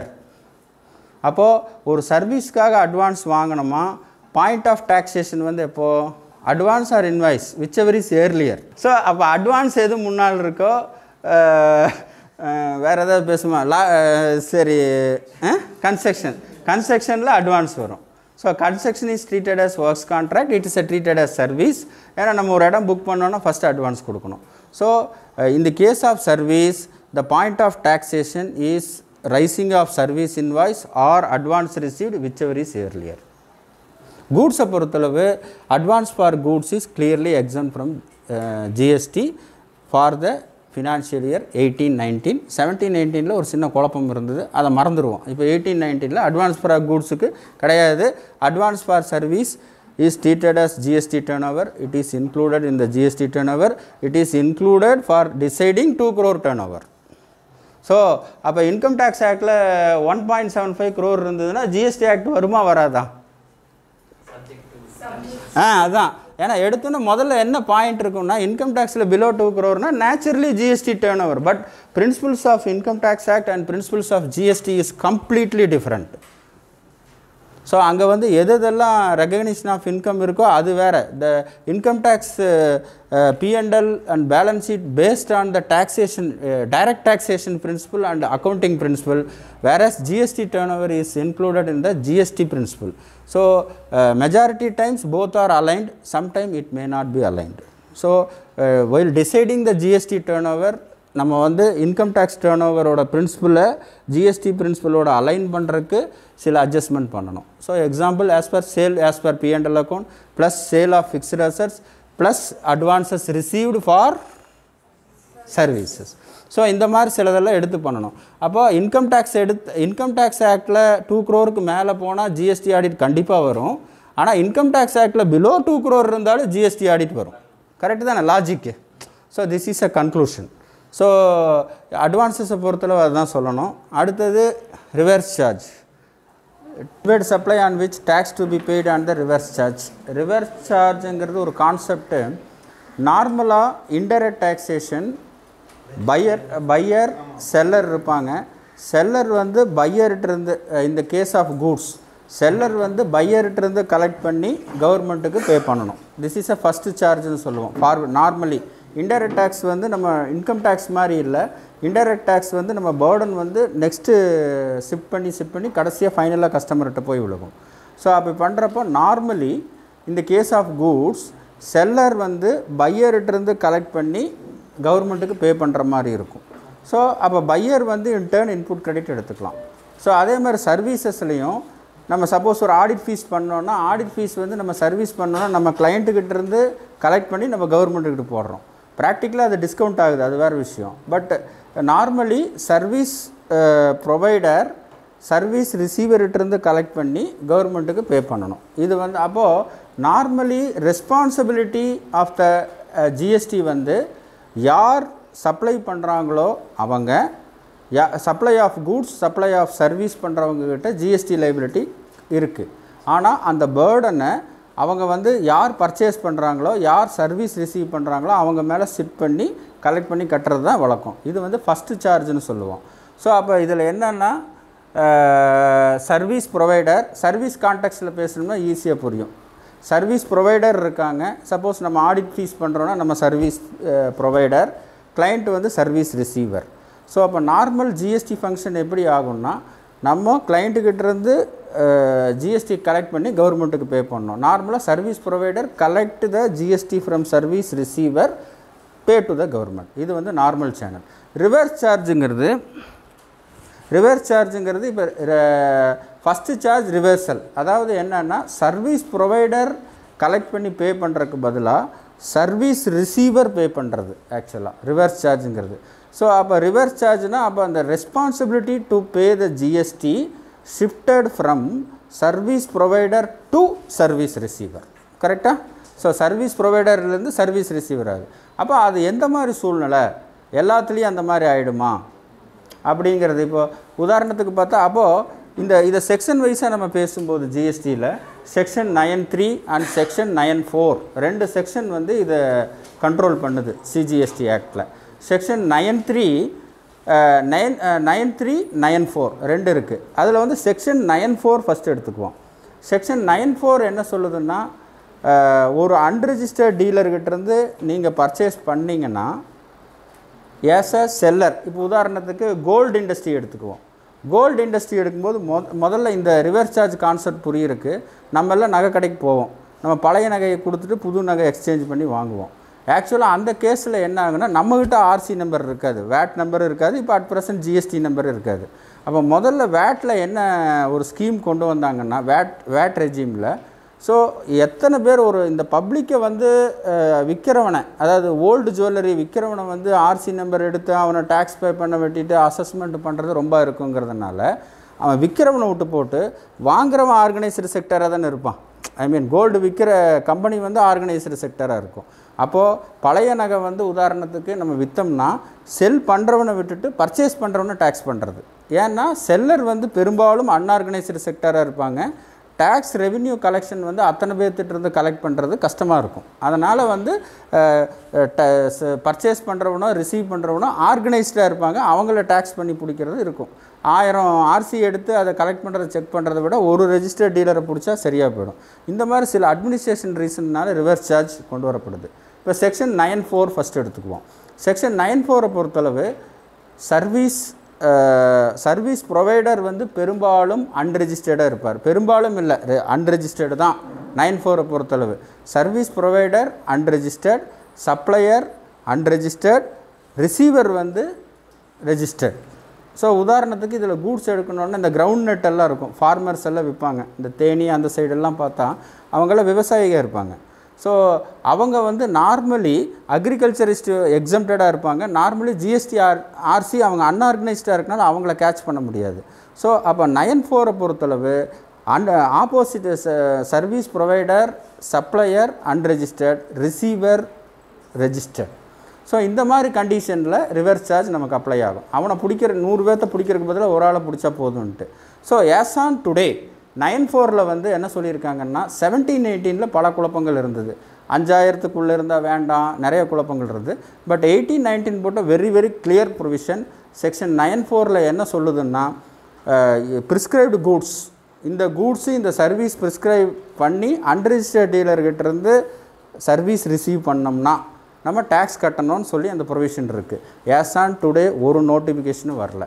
So 9(4) இருக்குது, ஆனால் இல்லை, விட்டுருங்க, அதோட முடிஞ்சுது. So இது அட்வொகேட் மட்டும் இல்லை, நிறைய கூட்ஸ் டிரான்ஸ்போர்ட் ஏஜென்சின்னு சொல்லுவாங்க. அப்போ 9(3)ல் வந்து சில 14-15 சர்வீஸ் இருக்குது. இப்போ ஒரு அமெண்ட்மெண்ட் வந்திருக்கு. மேன் பவர் ஜனவரியில் மேன் பவர் ரெக்ரூட்மெண்ட் ஏஜென்சி கூட இருக்குது. ஸோ அப்போ ரிவர்ஸ் சார்ஜ் பண்ணுறப்போ நம்ம இந்த ஆடிட் பண்ணுறப்போ, ஜிஎஸ்டி ஆடிட் பண்ணுறப்போ ஒரே ஒரு நம்மளோட அண்டர்ஸ்டாண்டிங் என்னென்னா இன்கம் சைடு பார்த்தா மட்டும் போதும். புரிஞ்சது இல்லையா? 9th நம்ம ஜிஎஸ்டி ஆடிட்டுக்காக income tax P&L balance sheet analysis பண்ணும்போது இன்கம் மட்டும் அனலைஸ் பண்ணால் போதுங்கிறது இல்லை, எக்ஸ்பென்சஸ் சைடும் நம்ம அனலைசிஸ் பண்ணணும். அப்போ தான் ஏஸ் அ சர்வீஸ் ரிசீவர் ஏதாவது செக்ஷன் 9(3)ல் ஃபிட் பண்ண முடியுமான்னு பார்க்கணும். உதாரணத்துக்கு இதுக்கு ஒரு சாம்பிள் சொல்லலாம். கன்சல்டன்சி சார்ஜஸ் இருக்கிறப்போ கன்சல்டன்சி சார்ஜஸில் லீகல் சர்வீஸ் இருந்தால் ரிவர்ஸ் சார்ஜ் வந்து கட்டணும். ஸோ அப்போ என்னென்னா நம்மளோட ஜிஎஸ்டி ஆடிட் வந்து ரிவர்ஸ் சார்ஜ் கான்செப்ட் அப்ளை பண்ணும்போது ஜிஎஸ்டி ஆடிட்டோட நம்மளோட ப்ரொசீஜர் வந்து not only extended to income only, எக்ஸ்பென்சஸும் பார்க்கணும். அப்போ எக்ஸ்பென்சஸ் சைடு பார்க்கும்போது ஃப்ரைட்டு, ஜிடிஏ அந்த மாதிரி இருக்கா அப்படின்ட்டு. ஆக்சுவலாக நாங்கள்லாம் ஆடிட் பண்ணும்போது ஜிஎஸ்டி ஆடிட்டு அந்த ப்ரொசீஜர் எப்படின்னா அந்த 9(9)C வச்சு ஃபில்லப் பண்ணுறதில்ல. ப்ராஃபிட் அண்ட் லாஸ் அக்கௌண்ட் எடுத்துகிட்டு அதில் வந்து இன்கத்துக்கு கரெக்டாக மேட்ச் ஆகிருக்கா, எக்ஸ்பென்சஸில் எந்தெந்த ஹெட்லெல்லாம் இந்த 9(3) ஃபிட் ஆகலாம். உதாரணத்துக்கு ஜிடிஏ ஒன்று, ரெண்டாவது கன்சல்டன்சி, மூணாவது மேன் பவர், இப்போ ரீசெண்டாக மோட்டார் கேபிள் ஆப்ரேட்டர். ஸோ அப்போ 9(3) ரிவர்ஸ் சார்ஜுங்கிறது as a service receiver tax பண்ணணும். ஜிஎஸ்டியில் இது ஒரு aspect. So 9(4) as on today செக்ஷனில் இருக்குது. அதை பற்றி நம்ம ப்ரிஸ்கிரைப் பண்ணாதனால கவலைப்பட வேண்டியதில்லை. ஸோ 9(3)ல் என்ன கூட்ஸ் இருக்குது, என்ன சர்வீஸ் நோட்டிஃபை ஆகிருக்குங்கிறது அந்த நோட்டிஃபிகேஷன் இருக்குது. அந்த நோட்டிஃபிகேஷனில் பார்த்துட்டு இந்த ப்ரிஸ்கிரைப்ட் சர்வீஸ் எல்லாம் நம்ம ரிசீவ் பண்ணுறோமா, நம்ம P&L இதெல்லாம் டெபிட் ஆகிருக்கா, இதுக்கெல்லாம் ரிவர்ஸ் சார்ஜ் நம்ம கட்டணுமா வேண்டாமாங்கிறத நம்ம பார்க்கணும் ஆக்சுவலாக. ஸோ கட்டினதை இன்புட் எடுத்துக்கலாம். இதை ரிவர்ஸ் சார்ஜ் அப்படிங்கிற கான்செப்ட். இந்த கான்செப்டில் ஏதாவது டவுட் இருக்கா? முடிஞ்சளவுக்கு எக்ஸ்பிளைன் பண்ணிட்டேன். ஏதாவது ஸோ ஆஸ் ஆன் டுடே நம்ம 9(4) மறந்துட்டு 9(3) மட்டும் பார்த்துக்கலாம். அந்த நோட்டிஃபிகேஷன் எடுத்து வச்சு P&L-ஓட டெபிட் சைடு எக்ஸ்பென்சஸ் வச்சு அந்த ரிவர்ஸ் சார்ஜ் என்னென்ன ஐட்டம் ப்ரிஸ்கிரைப் பண்ணியிருக்கோ அதை எக்ஸ்பென்சஸை மேட்ச் பண்ணி பார்த்துட்டிங்கன்னா ரிவர்ஸ் சார்ஜ் இருக்கா இல்லையாங்கிறது நமக்கு தெரிஞ்சிடும். சரியா? Next credit note and debit note. So first credit note நம்ம நார்மலாக as a seller, as a role of seller, நம்ம ஒரு செல்லராக இருக்கோம். சரி, ஆடிட் ஃபேர்ம்னு வச்சுக்கோங்க. நம்ம ஆடிட் ஃபேர்ம் இருக்கோம். நம்ம ஒரு கிளைண்ட்டுக்கு பில் பண்ணுறோம், ஒரு 10,000 ரூபா பில் பண்ணுறோம். 10,000 ரூபா ப்ளஸ் ஜிஎஸ்டி பில் பண்ணுறோம். பின்னால் நமக்கு தெரியுது சில மேனவர்ஸ் எல்லாம் நம்ம வந்து அதை வந்து நம்ம ஃபேக்டரைஸ் பண்ணாமல் விட்டுட்டோம். அப்போ ஆடிட் ஃபீஸ் வந்து நம்ம 15,000 போட்டிருக்கணும். ப்ராக்டிக்கலாக தலைகள் நடக்குது. பட் ஒரு உதாரணத்துக்காக சொல்கிறேன். 10,000 ரூபா ஃபீஸ் போடுறோம். ஒரு 5,000 ரூபா நம்ம என்ன நினைக்கிறோம், சில மேன் பவர் எடுக்கலை, சில ஒர்க்கெல்லாம் ஃபேக்டரைஸ் பண்ணாமல் ஃபீஸ் சொல்லிட்டோம். இப்போது நமக்கு ஆல்ரெடி 10,000 ரூபா நம்ம கலெக்ட் பண்ணி ஜிஎஸ்டி கட்டிட்டோம். கரெக்டாக? இப்போ சில ஒர்க்கெல்லாம் ஃபேக்டரைஸ் பண்ணாலும் நமக்கு இருக்கிற சாய்ஸ் வந்து ஒரு வந்து அடிஷ்னல் இன்வாய்ஸ் போடலாம் ஃபார் அடிஷ்னல் ஒர்க்குக்கு. இல்லை ஏற்கனவே பண்ணின ஒர்க்குக்கு அண்டர் பில்லிங் பண்ணியிருந்தோம்னா, பில்லிங் பண்ணியிருந்தாவோ ஏதோ பண்ணியிருந்தா இன்னொரு சாய்ஸ் வந்து நமக்கு ஃபர்தராக இன்வாய்ஸ் ரைஸ் பண்ணாமல் நம்ம அந்த பார்ட்டிக்கு டெபிட் நோட் பண்ணலாம்.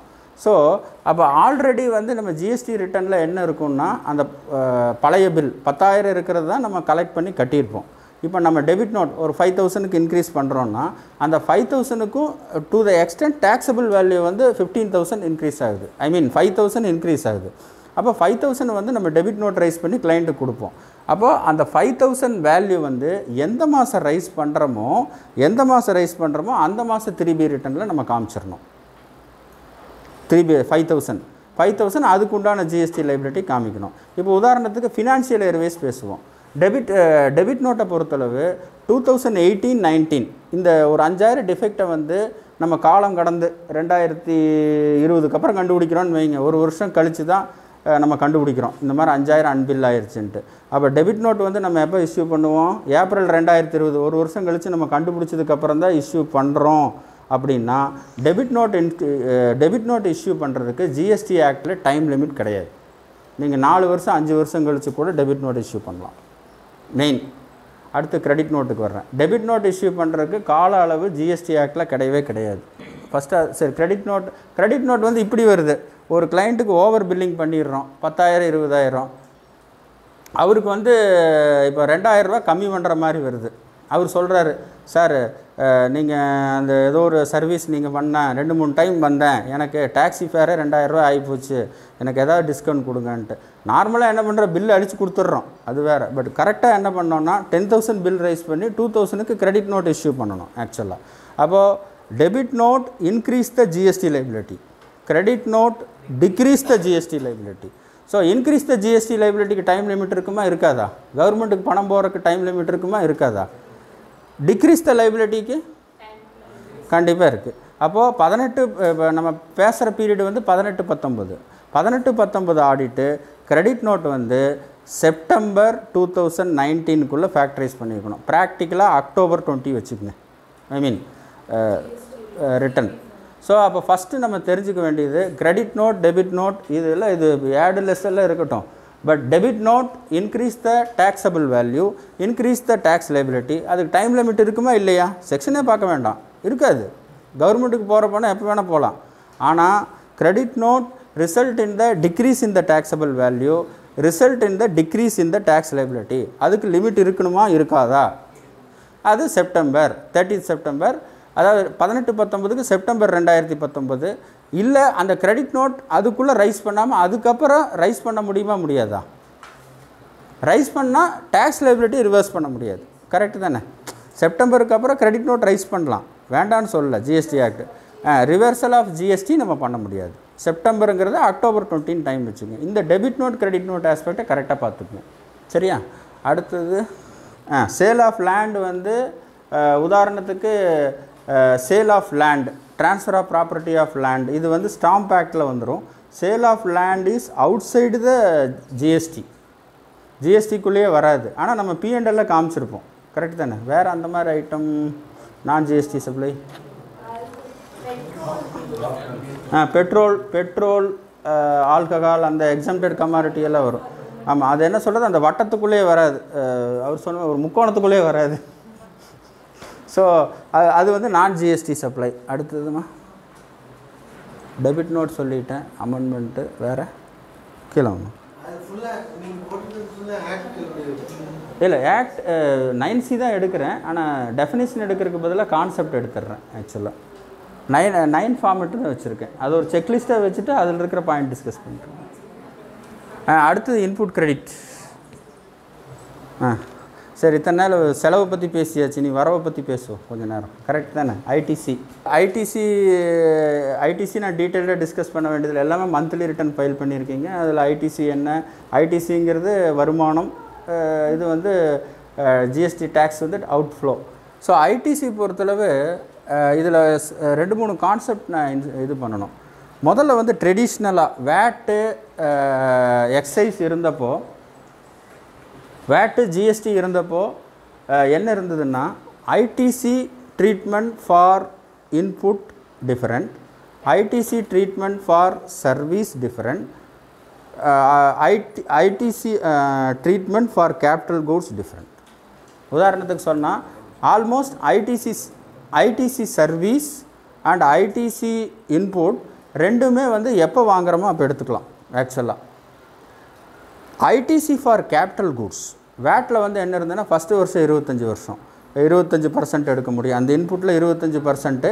அப்புறம் second and third year 25 balance இருக்கிறது எடுக்கணும்னு இருந்தது. அதே மாதிரி எக்ஸைஸில் பொறுத்தளவு எஸ்எஸ்ஐ யூனிட்டாக இருந்ததுன்னா 100% இன்புட் அந்த வருஷமே எடுத்துக்கலாம். நான் எஸ்எஸ்ஐ யூனிட் இருந்தால் 50% ஃபஸ்ட்டு வருஷமும் அடுத்த வருஷம் 50% எடுக்கிற மாதிரி இருந்தது.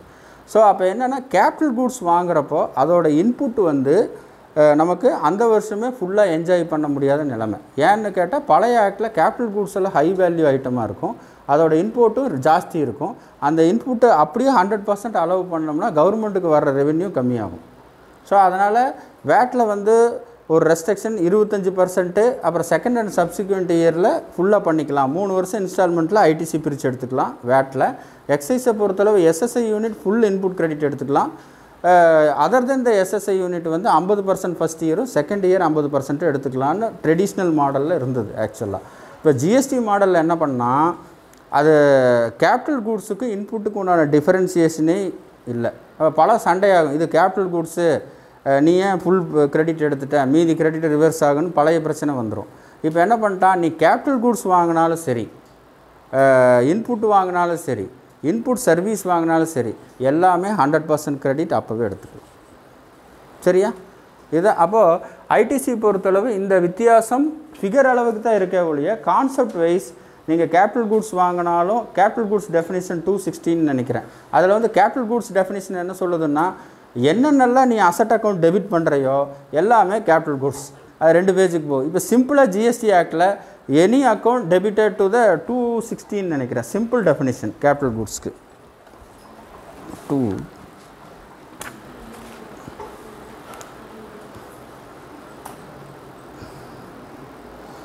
219 capital goods means goods the value of which is capitalized in the books of accounts of the person claiming the input credit and which are intended to be used in the course of business. So capital goods means simple value of which is capitalized in the books of accounts. ஒரே வார்த்தை. So இது definition வந்து சம்பிரதாயத்துக்கு தான் கொடுத்துருக்கான். But treatment வந்து ITC பொறுத்தளவு capital goods is treated equal to inputs and services. So பழைய அந்த ரிமூவல் இல்லை கேபிட்டல் கூட்ஸை பொறுத்தளவு. ஸோ இப்போ அடுத்து ஐடிசி பொறுத்தளவு இன்னொரு கீழவாமா.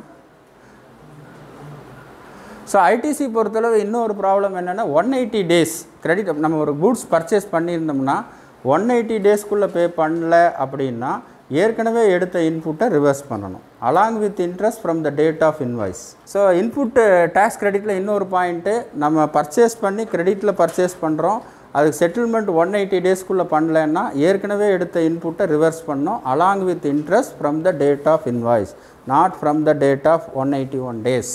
இது ஒரு இம்பார்ட்டன்ட் ப்ரொவிஷன் 181 days. அடுத்து இன்புட் டேக்ஸ் கிரெடிட்டை பொறுத்தளவு இன்புட் சர்வீஸ் டிஸ்ட்ரிபியூட்டர் நமக்கு இல்லை, டிஸ்கஸ் பண்ண வேண்டாம். அப்புறம் இம்போர்ட் ஆஃப் கூட்ஸில் வந்து இம்போர்ட் ஆஃப் கூட்ஸ் வந்து நம்ம இம்போர்ட் பண்ணுறப்ப custom duty along with IGST pay பண்ணுவோம். அந்த ஐஜிஎஸ்டி வந்து 2Aல ரிஃப்ளெக்ட் ஆகாது. ரிஃப்ளெக்ட் ஆகலைனாலும் இன்புட் டேக்ஸ் கிரெடிட் எடுத்துக்கலாம்னு சொல்லி சர்க்குலர் வந்திருக்கு இம்போர்ட் ஆஃப் கூட்ஸில். So input service, input capital goods. இன்னொரு ஐடிசியில் டிரான்சாக்ஷன் கிரெடிட் இனி வராது. ஐ மீன் 17-18 வந்தது, 18-19 வராது. அடுத்தது வந்து ரூல் 36(4) அப்படிங்கிற ஒரு ரூல் வந்திருக்கு. அதை பற்றி கொஞ்சம் பொறுமையாக டிஸ்கஸ் பண்ணணும். 36 சப் ரூல் 4 என்னன்னா, ஃபஸ்ட்டு செப்டம்பர் 9th செப்டம்பர் என்னமோ 9th September October 9th October இல்லையா, 36 ரூல் 4 9th அக்டோபரில் ஒரு ரூல் கொண்டு வந்திருக்கான். நம்ம இன்புட் 36 சப் ரூல் 4ன்னு சொல்லுவோம். இத்தனை நாள் என்ன பண்ணிகிட்டு இருந்தோம், இன்புட் டேக்ஸ் கிரெடிட் என்னென்ன டாக்குமெண்ட் இருக்கோ எல்லாத்தையும் எடுத்துருவோம். First 9th October 2019 36 sub rule 4ன்னு ஒன்று இன்ட்ரடியூஸ் பண்ணான். அதோட சாராம்சம் என்னன்னா, நம்மளோட 2Aல எவ்வளோ கிரெடிட் இருக்கோ, நம்மளோட 2Aல ஃபார் எக்ஸாம்பிள் அக்டோபருக்கு பண்ணுறோன்னா அக்டோபர் மாதம் 2Aல என்ன இருக்கோ அதோட ஒரு 20% சேர்த்து தான் நம்ம இன்புட் எடுக்க முடியும். So our input credit, our availability of input credit not depends on document, it depends on 2A. So 2A + 20%. So 9th அக்டோபர்லேருந்து இது வந்திருக்கு. ஸோ அப்போ 2Aல வரணுன்னா ஆப்போசிட்டில் இருக்கிறால் GSTR 1 ஃபைல் பண்ணி ஆகணும் இல்லையா. அவர் மந்த்லி ரிட்டர்னாக இருந்தால் பரவாயில்ல, குவார்ட்டர்லி ரிட்டர்னாக இருந்தால் எப்போ வரும், ஜனவரியில் தான் வந்து நிற்கும். இது ஒரு பிரச்சனை. இன்னொன்று அந்த 9th October 2019 வந்த ப்ரொவிஷனில் சொல்லியிருக்கிற வார்த்தை வந்து இன்புட் டேக்ஸ் கிரெடிட் அவைல்டு. அதாவது 9th October அப்புறம் இன்புட் டேக்ஸ் கிரெடிட் அவைல்டு எல்லாமே அந்த ரெஸ்ட்ரிக்ஷனுக்கு உட்படுன்ட்டு. ஒரு இன்டர்பிரிட்டேஷன் என்னென்னா 9th October ப்ரொவிஷன் வந்திருக்கனால அந்த தேதி அதுக்கு பின்னால் வந்த தேதிக்கு இருக்கிற இன்வாய்ஸுக்கு மட்டும்தான் அது அப்ளை ஆகுங்கிறான். ஆனால் அந்த செக்ஷனில் சொல்லியிருக்கிற வார்த்தை any input tax credit availed after 9/10/2019. அப்போ any input tax credit availed 9/10/2019னா முன்னால் எந்த பில்லெல்லாம் விட்டுருந்தோமோ அதை எடுத்தாலும் அந்த 20% அப்ளை ஆகும். இந்த இன்டர்பிரிட்டேஷன் 36 Sub Rule 4. சரி, இதெல்லாம் பரவாயில்ல அப்படின்னு சொன்னால் ஜனவரியிலிருந்து அந்த ஆடி தள்ளுபடி 10% பண்ணிட்டான். 20% 10% ஆகிப்போச்சு. சரியா? So this is a 36 Sub Rule 4. ஆனால் இதில் என்ன ப்ராக்டிக்கல் டிஃபிகல்ட்டின்னா ஒரு அண்டர்ஸ்டாண்டிங் வந்து 9/10 அப்புறம் இன்வாய்ஸ் எடுத்துக்கிறதான்ட்டு, இன்னொரு அண்டர்ஸ்டாண்டிங் வந்து 9/10 அப்புறம் இருக்கிற ஐடிசி கிளைம்டு எடுத்துக்கணுமான்ட்டு. பட் ஸ்ட்ரெயிட்டாக ரூலை நம்ம படிக்கும்போது எனி ஐடிசி கிளைம்டு ஆஃப்டர் 9/10. உதாரணத்துக்கு இப்போ செப்டம்பர் மாதம் ரிட்டன் இருக்குது. செப்டம்பர் மாதம் ரிட்டன் 8ஆம் தேதி ஃபைல் பண்ணவும் எடுத்துக்கலாம், 10ஆம் தேதி ஃபைல் பண்ணவும் எடுக்க முடியாது. அப்போ நிறைய பேர் எடுக்க முடியாது. இதுதானே கன்க்ளூஷன். ஸோ அப்போது இங்கே focus is not on bills இன்வாய்ஸுக்கு ஃபோக்கஸ் பண்ணி ஐடிசி கிளைம்டுக்கு ஷிஃப்ட் ஆகுது. ஸோ அப்போ செப்டம்பர் மாதம் ரிட்டர்னு நம்ம அனலைசிஸ் பண்ணணும். ஐ மீன் இந்த வருஷம் 18-19க்கு இது இரலவெண்ட். 18-19 பொறுத்தளவு ஐடிசி வந்து டாக்குமெண்ட் இருந்தால் கிளைம் பண்ணிக்கலாம். இந்த 36 Rule 4 வந்து இப்போ ஐ மீன் 19-20க்கு தான் அப்ளை, 18-19க்கு இல்லை. ஸோ அந்த 36 Rule 4 வந்து இப்போ கரண்ட் அப்ளிகேஷன் தான் இருக்க வழியே நம்ம பேசுகிற ஆடிட் பீரியடுக்கு இல்லை. ஸோ அதுவும் நான் அதில் அப்போ குவார்ட்டர்லி ரிட்டர்ன் ஃபைல் பண்ணுறவங்கள 2A வராது, என்ன பண்ணுறது? அது 2A வந்து நமக்கு அந்த மாதம் முடிஞ்சோன்னு தான் கிடைக்குது ஆக்சுவலாக. ஸோ அதான் இப்போ இந்த நியூ ரிட்டன் ஃபார்மேட் வருது. அதில் வந்து ஒரு பில்லு வந்தாவோ டே டு டே உங்களோட என்ன கிரெடிட்டில் இருக்குங்கிறத நம்ம பேங்க் அக்கௌண்ட்டு மாதிரி செக் பண்ணுறதுக்கு ஒரு ப்ரொவிஷன் வருது 1/4 ஸோ இப்போ இருக்கிற எக்ஸிஸ்டிங் சிஸ்டத்துக்கு பிறகு 2A ஜென்ரேட் ஆகவே 1 month ஆகும். மந்த்லி தான் நம்ம ரெக்கன்சல் பண்ணணும். இதுதான் கான்செப்ட். ஸோ அப்போ ஐடிசி ரிவர்சலுங்கிறது ஒன்றும் இல்லை. ஐடிசி ரிவர்சல் இந்த பக்கம் எக்ஸம்ப்டட் சர்வீஸாக, எக்ஸம்ப்டட் இதாக டேக்ஸபிள் சர்வீஸாக, டேக்ஸபிள் அப்படிங்கிறத வச்சு தான் இது மாறும். ஸோ பேலன்ஸ் அவைலபிளுக்கு அப்போ எதுவுமே நம்மளால் 1-to-1 எஸ்டாப்ளிஷ் பண்ண முடியலன்னா traditional way divided by total turnover into exempted turnover தான். சரியா? இது ஒரு இது. அப்புறம் 17.5. ஸோ இன்புட்டை 17.5 டீட்டெயில் ஸ்லைட்ஸ் இருக்குது. ஜென்ரலாக வந்து ஜிஎஸ்டி ஆக்டில் ஒரு இஷ்யூக்கு இன்புட் டேக்ஸ் கிரெடிட் எடுக்க முடியுமா முடியாதாங்கிற ஒரு பிரச்சனை எல்லாத்துலேயுமே வரும். இதுக்கு இருக்கா அப்படின்னா இது ஃபார் த பர்பஸ் ஆஃப் பிஸ்னஸ்லேருந்து ஆரம்பிக்கும். இது பிஸ்னஸ்க்காக பண்ணதான் இருக்கா, டேக்ஸபிள் கமாடிட்டிக்காக பண்ணதான் அப்படிங்கிறதெல்லாம் ஸ்டெப்பாக வரும். அதில் வந்து ஒரு 17.5 வந்து 17.5ல் வந்து இதுக்கெல்லாம் இன்புட் கிரெடிட்டே எடுக்க முடியாதுன்னு சொல்லி ஒரு நெகட்டிவ் லிஸ்ட் இருக்குது. ஸோ உதாரணத்துக்கு மோட்டார் கார் இருக்கும், கார் வாங்கினா நம்ம எடுக்க முடியாது. ஆனால் இந்த என்ன அதுக்கு பேர் என்னமோ சொல்லுவாங்களே, அந்த ஆட்டோ மாதிரி இருக்குமா வண்டி, அது என்னது, இந்த நார்மலி கூட்ஸ் கேரேஜுக்கு எடுத்துக்கலாம், பேசஞ்சர் கேரேஜுக்கு எடுக்க முடியாது கான்செப்ட். ஸோ பேசஞ்சர் கேரேஜுக்கு கூட 13 பேருக்கு மேலே இருந்தால் எடுக்கலாம்னு சொல்லி இப்போ அமெண்ட்மெண்ட் வந்திருக்கு. சொன்னால் பஸ்ஸுக்கு எடுக்கலாம், டாட்டா இன்னோவாவுக்கு எடுக்க முடியாது, சிம்பிள் பேசஞ்சருக்கு. கூட்ஸுக்கு வந்து அந்த வித்தியாசம் இல்லை, அது எல்லாத்துக்குமே எடுத்துக்கலாம். ஸோ அப்போ வெஹிக்கிளை பொறுத்தளவு ரொம்ப கேர்ஃபுல்லாக நீங்கள் அனலைசிஸ் பண்ணுறது purpose is for the passenger, for the goods no problem, take input credit. For the passenger 13 பேர்த்துக்கு மேலேயா கீழேயா, அதை விட சிம்பிளாக பஸ்ஸாக டாட்டா இன்னும் மினி பஸ்ஸாக இருந்தால் எடுத்துக்கலாம், பஸ்ஸாக இருந்தால் எடுத்துக்கலாம். டாட்டா இன்னோவா இருந்தால் எடுக்க முடியாது, 6-7 சீட் இருக்குதுன்னு நினைக்கிறேன் ஆக்சுவலாக. ஸோ இதுதான் வந்து இந்த 17.5. அடுத்தது